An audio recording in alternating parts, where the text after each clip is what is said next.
beribadah, sementara pada saat yang bersamaan dia mungkin bekerja. ایک اور جگہ اللہ تعالیٰ فرماتا اِنَّا أَنزَلْنَاهُ فِي لَيْلَةِ الْقَدْرِ، ہم نے قرآن کو لیلۃ القدر میں اتارا۔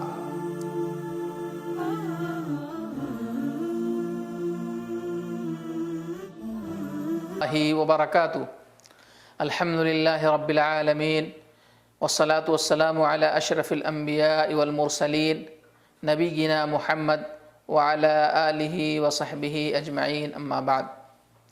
قال رسول اللہ صلی اللہ علیہ وسلم من قام رمضان ایمانا واحتسابا غفر له ما تقدم من ذنبه۔ محترم حضرات، سامعین کرام، بزرگوں اور دوستو، یہ رمضان کا مبارک مہینہ چل رہا ہے۔ مناسب سمجھ رہا ہوں کہ آپ حضرات کے سامنے ان اعمال کی نشاندہی کروں جسے رمضان کے اندر انجام دینا چاہیے۔ یوں تو رمضان کا مہینہ خیر و برکت کا ہے، رحمتوں والا مہینہ ہے، مغفرت کا مہینہ ہے۔ اس لیے ہمیں اور آپ کو چاہیے کہ اس مہینے میں زیادہ سے زیادہ نیکیاں اکٹھا کریں، زیادہ سے زیادہ ذخیرہ اندوزی کر سکیں۔ آئیے چند اعمال آپ کے سامنے ذکر کروں جسے رمضان کے اندر انجام دینا چاہیے۔ وہ اعمال صالحہ جسے رمضان کے اندر انجام دینا چاہیے، ان میں سے ایک روزہ رکھنا ہے۔ اسی طریقے سے ایک عمل رمضان کے اندر قیام کرنا، راتوں کا جاگنا ہے۔ اس کے متعلق پیارے نبی جناب محمد الرسول اللہ صلی اللہ علیہ وسلم کا فرمان ہے من قام رمضان ایمانا واحتسابا غفر له ما تقدم من ذنبه، کہ رمضان کے اندر اگر کوئی شخص ایمان اور ثواب کی امید رکھتے ہوئے قیام کرتا ہے، ایک روایت کے الفاظ ہیں من صام رمضان، کہ جس نے رمضان کے اندر ایمان اور ثواب کی نیت سے روزہ رکھا، اللہ تعالیٰ اس کے پچھلے سارے گناہوں کو معاف کر دے گا۔ اللہ اکبر۔ تو ہمیں اور آپ کو چاہیے کہ رمضان کا روزہ رکھیں اور اس کے اندر قیام کریں۔ اسی طریقے سے اعمال صالحہ میں سے ایک عمل صدقہ کرنا ہے۔ صدقہ کی یوں تو بڑی فضیلت ہے، لیکن رمضان کے اندر جو صدقہ دیا جائے اس کی فضیلت مزید دو بالا ہو جاتی ہے۔ نبی کریم صلی اللہ علیہ وسلم فرماتے ہیں افضل الصدقہ صدقۃ فی رمضان، کہ رمضان کے اندر جو صدقہ دیا جائے وہ صدقہ زیادہ افضل ہوتا ہے۔ پیارے حبیب جناب محمد الرسول اللہ صلی اللہ علیہ وسلم بہت زیادہ سخی تھے، آپ کثرت کے ساتھ صدقہ و خیرات کرتے تھے۔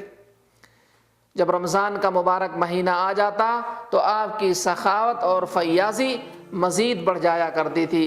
یہی وجہ ہے کہ ایک صحابی کہتے ہیں کہ نبی کریم صلی اللہ علیہ وسلم لوگوں میں سب سے زیادہ سخی تھے، اور رمضان کے اندر آپ کی سخاوت تیز ہواؤں سے بھی زیادہ بڑھ جاتی تھی۔ اسی طریقے سے رمضان کے اندر کھانا کھلانا، مسکینوں کو، غریبوں کو، فقیروں کو کھانا کھلانا، اس کی بھی بڑی فضیلت ہے۔ اللہ تعالیٰ فرماتا ہے وَيُطْعِمُونَ الطَّعَامَ عَلَى حُبِّهِ مِسْكِينًا وَيَتِيمًا وَأَسِيرًا۔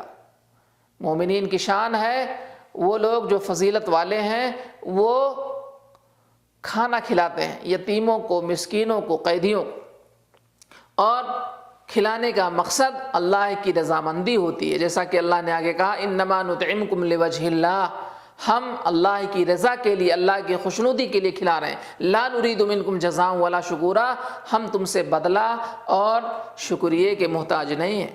اسی طریقے سے رمضان کے اندر اعمال صالحہ جو کیے جائیں اس میں سے ایک عمل صالح روزے داروں کا افطار کروانا بھی ہے۔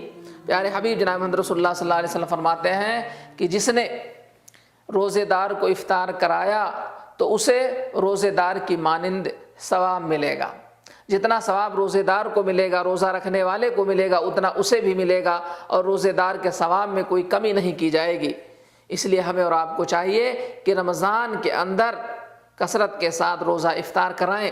اسی طریقے سے رمضان کے اندر جو اعمال انجام دیے جانے چاہیے اس میں سے ایک قرآن کریم کی تلاوت بھی ہے۔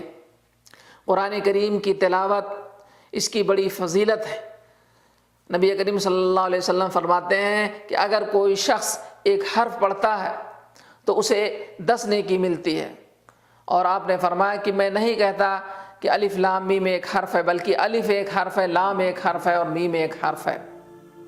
اس طریقے سے اگر کوئی الف لام میم کی تلاوت کرتا عام دنوں میں اسے 30 نیکیاں ملیں گی، لیکن رمضان کے اندر اس کے ثواب کے اندر بہت زیادہ اضافہ ہوگا اور اللہ تعالیٰ کئی گنا اسے اجر و ثواب عنایت کرے گا۔ اور اسی طریقے سے اگر کوئی قرآن کریم کی تلاوت کرتا ہے اور روزہ رکھتا ہے تو قرآن کریم کی تلاوت اور یہ روزہ اس بندے کی شفاعت کریں گے قیامت کے دن۔ اسی طریقے سے رمضان کے اندر جو اعمال انجام دیے جائیں اس میں سے ایک عمل اللہ کی خشیت سے رو پڑنا ہے، اللہ کے ڈر سے، اللہ کے خوف سے رونا ہے۔ اسی طریقے سے مسجد کے اندر کثرت کے ساتھ بیٹھنا وغیرہ وغیرہ بہت سارے اعمال ہیں جسے ہمیں اور آپ کو انجام دینا چاہیے۔ اسی پر میں اکتفا کر رہا ہوں۔ دعا کریں کہ اللہ تعالی ہمیں اور آپ کو رمضان کے قدر کی توفیق عنایت فرمائے اور اللہ تعالی ہمارے تمام اعمال صالحہ کو قبولیت سے نوازے۔ آمین۔ والسلام علیکم ورحمۃ اللہ وبرکاتہ۔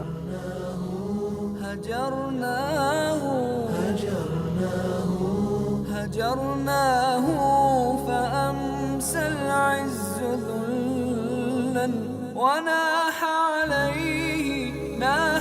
عليه منا من ينوح. هجرناه